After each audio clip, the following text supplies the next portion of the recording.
Buccaneers ownership rewards Jason Licht and Todd Bowles. That and more on today's episode of Locked On Bucs.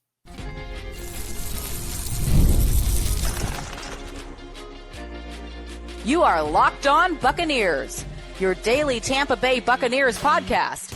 Part of the Locked On Podcast Network, your team every day.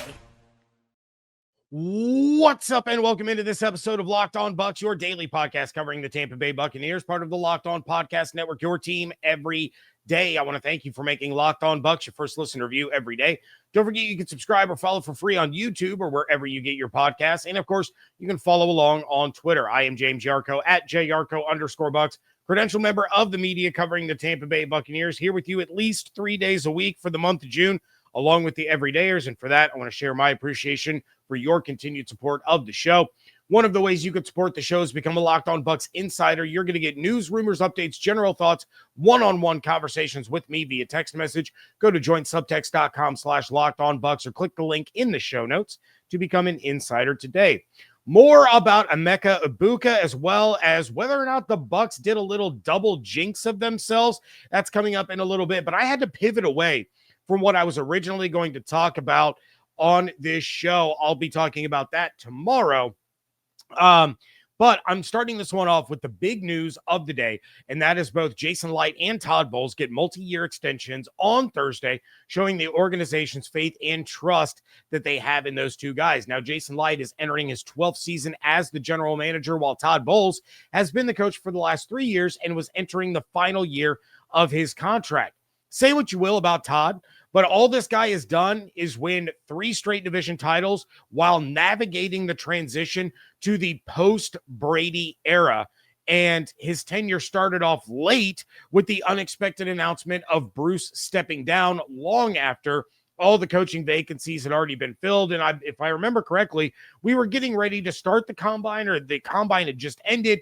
It was really, really late in the process. So, he gets off to his start super, super late in that final year that Tom Brady played, then had to deal with all of that nonsense. He had to deal with the off-field problems for Tom Brady. There were plenty of injuries, still won the division. It wasn't a great year, but still got the job done. So although I've been critical of Bowles at times, and many fans have been critical of Bowles, he has done things that no other coach in franchise history has done, and that is winning the division 3 consecutive times. Now, as a GM, Licht has overseen 4 consecutive division titles following their Super Bowl win. So these two have worked extremely well together, and that is being rewarded by ownership. In a statement that was released, owner and co-chairman Joel Glazer said, quote, "Jason and Todd's leadership has been critical to our organization's success. The winning culture they have established has us well positioned for the future.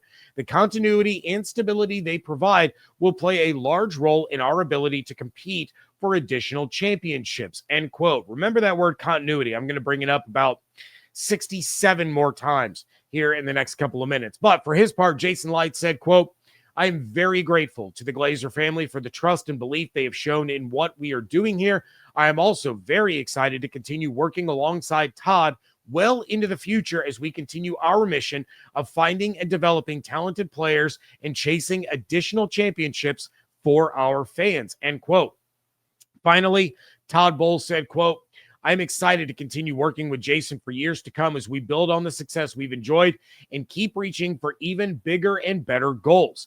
My family loves Tampa, and we're looking forward to delivering more great moments for our fans in the coming seasons.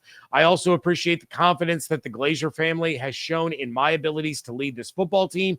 It is a responsibility that I do not take lightly and am honored to have." End quote.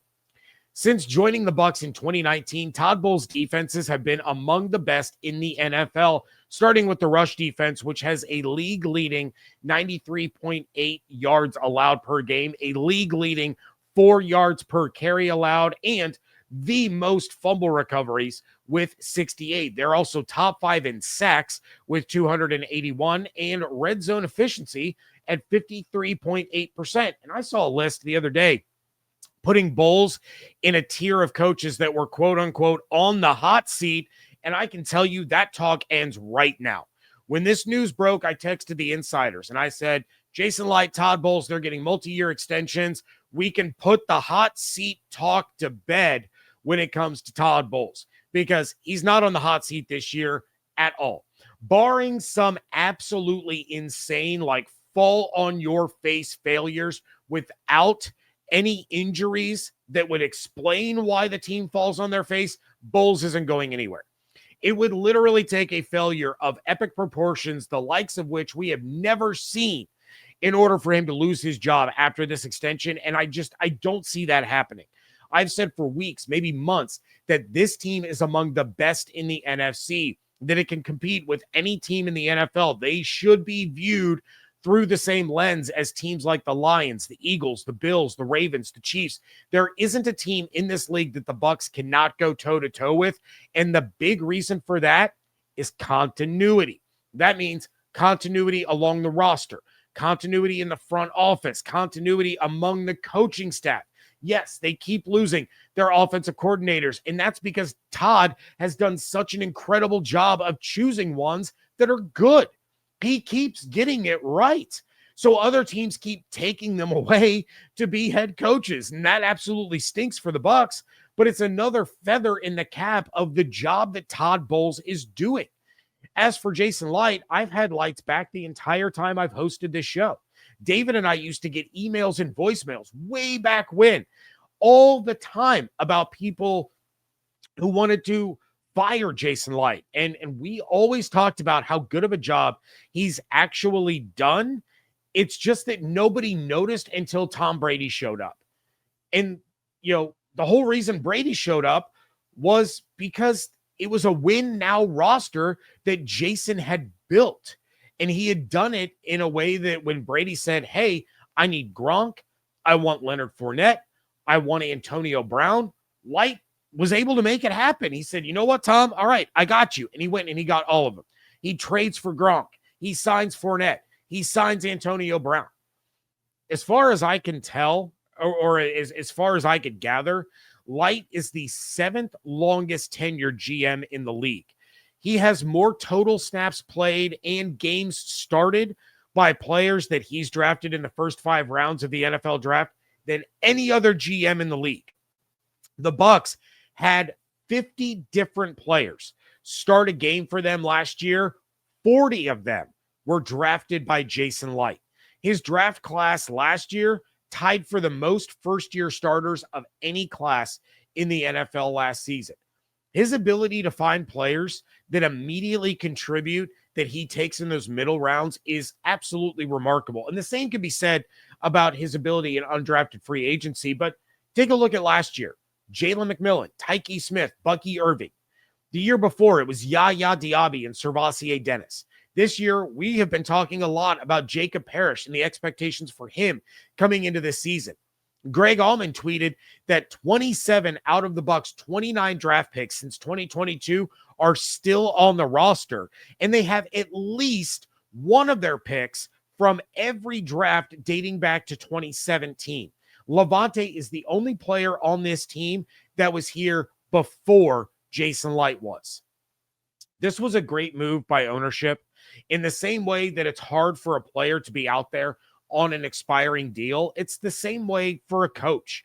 While there was very little to no doubt that Jason would be sticking around for a while, we kept seeing this stuff pop up about Todd Bowles potentially being on the hot seat. We talked about him being on the hot seat for 2 years. So this shows that ownership, the organization, they believe in Todd, and they believe in his abilities to get this team where we all believe that they can go, and that is competing for a Super Bowl. Emeka Egbuka's hype train continues to pick up speed. That is coming up next on today's episode of Locked On Bucs, part of the Locked On Podcast Network, your team every day. Check your bank account and wonder, where did all my money go? Between dining out, online shopping, entertainment, for me, it's the youth sports. It's easy to lose track. That's where Monarch Money comes in, your personal CFO, giving you full visibility and control over your finances. Because Monarch Money, it's not just a budgeting app. It's a complete financial command center. You can track all your accounts, all your investments, all your spending, all in one place. So you stop just managing your money and you start building wealth. You don't have to juggle multiple apps anymore to check your finances or track your spending. With Monarch Money, you can do it all in one spot and you can plan your long-term goals. Take control of your finances with Monarch Money. Use code LOCKEDONNFL at monarchmoney.com for 50% off your first year. That's monarchmoney.com code LOCKEDONNFL for half off your first year. Thank you again for making Locked On Bucs your first listen review every day. For your second listen, check out Locked On NFL Scouting. The NFL draft is over, but the roster moves and news never stop. Host Kyle Krabs and Joe Marino will make you the most informed NFL fan this offseason. Find Locked On NFL Scouting on YouTube or wherever you get your podcasts. So over at ESPN, they put together a piece tracking all the first-round picks and the expectations surrounding them as they prepare to enter their first year. That means they were taking a look at Emeka Egbuka, who the Bucs took at 19. Now, I'm sure many of you remember the frustration and the blowback from that night, but things have cooled, and the excitement by fans is starting to grow for what Egbuka can do for this team. Jenna Lane, who, of course, covers the Bucs for ESPN, said this about the rookie receiver, quote, Egbuka is going to have a big role in the Bucs offense, especially with Chris Godwin still recovering from ankle surgery and even after. He has shown up a ton in the short passing game, really helping Tampa Bay stretch the field horizontally and at times looking like a running back once the ball is in his hands. But he's also been on the end of some big plays downfield, end quote. Now, Jenna also quoted something that Baker Mayfield said during OTA's mandatory minicamp in her snippet when he said, quote, the thing that sticks out is how cerebral he is. He's so smart. Right now, I think we could plug and play him at every receiver spot. He understands the offense that well. That's just him being a pro already, end quote. Here's the thing with Egbuka, and I apologize in advance for inevitably repeating myself.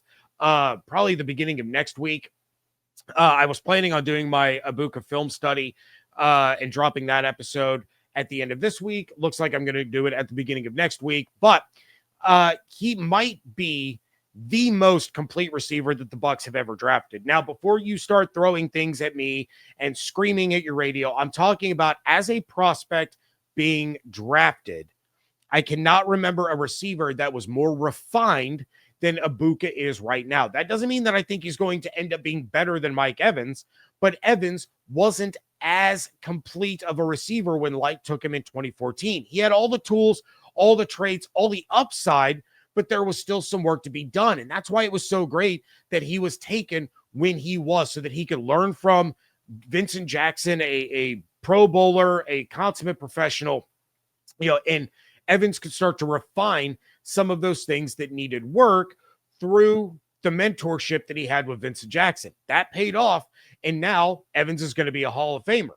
With Egbuka, this is a player that was never the number one option on his team, yet somehow he winds up as the school's all-time leading receiver and one of the only two players in school history to have two 1,000-yard seasons. And we're talking about a place that, as of late, has rivaled LSU as wide receiver university. You everydayers, you know my disdain for Ohio State, but that doesn't mean that I don't recognize the talent on that roster and how many players funnel through Columbus, Ohio, that are going to end up being solid to great NFL players. Egbuka has the chance here to become the best receiver of that group to play in the NFL. Here's the other receivers that Egbuka played with: Marvin Harrison Jr., Jackson Smith and Jigba, Chris Olave, Garrett Wilson, Carnell Tate, Jeremiah Smith. Not to mention, Ohio State had some dominant running backs over that span as well. Yet Egbuka was the most consistent of all of them. Of all those first-round picks, plus another guy that's going to be the first receiver taken in his draft class, one more that is going to be a first-rounder. And again, Egbuka was never the number one option. And that's what makes him so perfect for Tampa. We know who the number one option in Tampa is. Then, when he's all the way back, we know who the number two option is. So at best, Egbuka is going to be the number 3 when all the receivers are on the field and 100%. That's going to be similar to where Egbuka was his sophomore season with Harrison Jr. and JSN. Yet Egbuka had just 3 fewer receptions, 2 fewer touchdowns, and 57 fewer total scrimmage yards than Harrison Jr. did. His entire collegiate career prepared him for playing on this team because he is so used to other guys getting their shine and knowing that if one week isn't his week, there's a good chance the next week will be. What I love about Egbuka and why I say that he's the most polished receiver is because there isn't anything that he can't do. And I'll dive more into this on my film review episode, but he runs every route effectively from any spot on the field.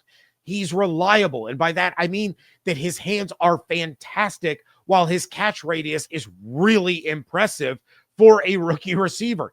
He was the go-to guy for the Ohio State Buckeyes all 4 years when they needed a conversion to keep a drive going or a spark to get the offense moving. He's not a blazer in terms of speed. He ran a 4.48 at his pro day. He did not run at the combine, but he has the ability to get open against every coverage because of his footwork, because of his refined route running, and because he always positions himself to gain an advantage. That was something I mentioned about Jalen McMillan last year. He was a receiver that always put himself at an advantage as far as his positioning against whatever coverage that he was facing. Egbuka does the exact same thing, but he does it even better. He's going to have every opportunity to be a breakout rookie this season. Now, because of the offense he's in and all the weapons that are around him, he may not put up the same level of numbers as some of the other rookie receivers, and that's fine. He knows that's fine. It's about the team's success. But one thing that I'm going to be keeping a close eye on is the situations in which he gets those targets. Is he the other big third down threat next to Godwin when the Bucs need to move the chains? Is he getting a lot of red zone targets because he's matched up one-on-one while Evans and Godwin are facing bracket coverages? And what about his snap counts? When is he on the field? How often is he out there in 3 receiver sets compared to McMillan? How much does Baker trust him when it's a must-have play? Depending on how the Bucs bring Godwin along, there is a decent chance that Emeka Egbuka ends up as the team's second leading receiver this season. But this is going to be just the start of a really promising career for a player that's going to be the, in my opinion, the face of the Buccaneers receivers within the next few years.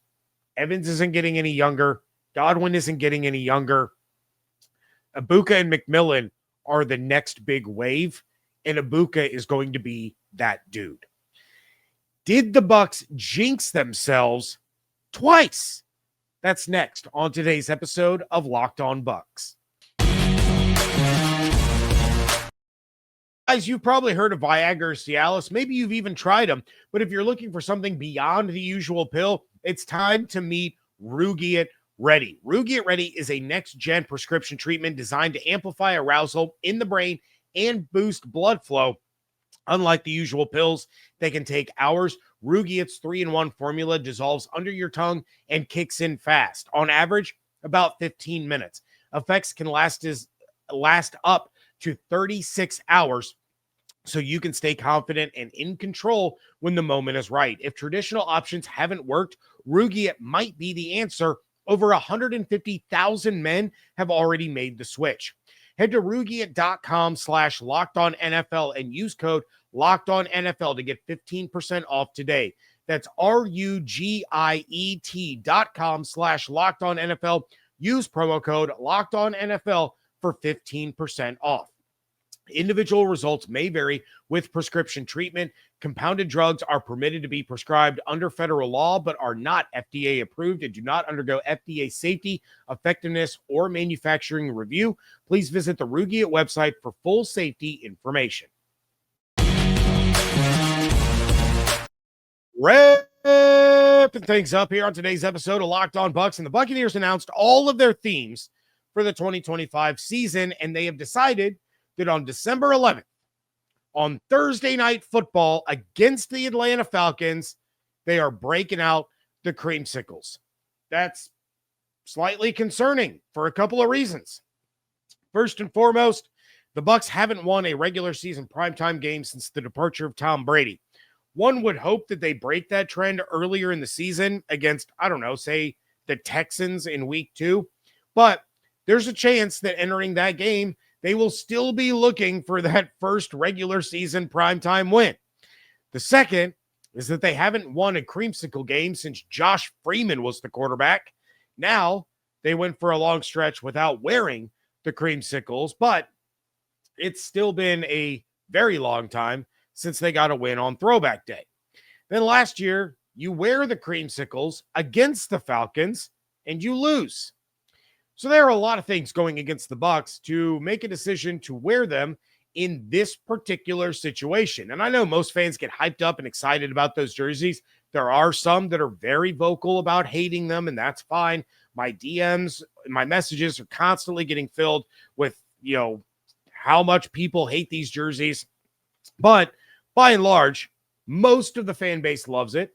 And the Bucs as an organization are wearing them on a nationally televised game and announced that all the fans will be given Creamsicle shirts to wear if they attend the game. So the Bucs are going for a full orange out for a primetime game that could have serious implications regarding the division and the playoffs. Now, me personally, I'm one of those people that I just don't care what jersey you're wearing. I don't. I don't care that they don't wear their reds at home and that they're almost always in their white jerseys. It doesn't bother me. I don't care. Like, I miss the pewter uniforms, and I hope that those make an appearance this year. But what the players are wearing has absolutely no bearing at all on how they perform. None. Zero. It's all something that's like created this buzz amongst the fan base that, they can't win in those uniforms. And why aren't they wearing these uniforms? And it becomes this like huge ordeal every single year, every single week. So I personally like that they brought the Creamsicles back. I think it's fun to pay homage to where they started and to get the fans hyped up, especially on the 50th anniversary season. But I'm also going to say that I don't think the Creamsicle jinx is real. It's no more real than the primetime jinx. They won a playoff game in primetime, so we know that they can do it. But it's all about preparation and execution, not kickoff times, not uniform combinations. It's about taking care of business and just doing your job. So if you really get thrown off your game because you're wearing a certain jersey, or you haven't won at this particular start time in X amount of games, then quite frankly, you're not mentally tough to win a Super Bowl. You don't have that toughness in you if you're worried about what you're wearing on the field rather than getting the job done. And I don't think that any of the players or the coaches in that locker room are that mentally weak. A lot of those guys have been to a Super Bowl and have won it.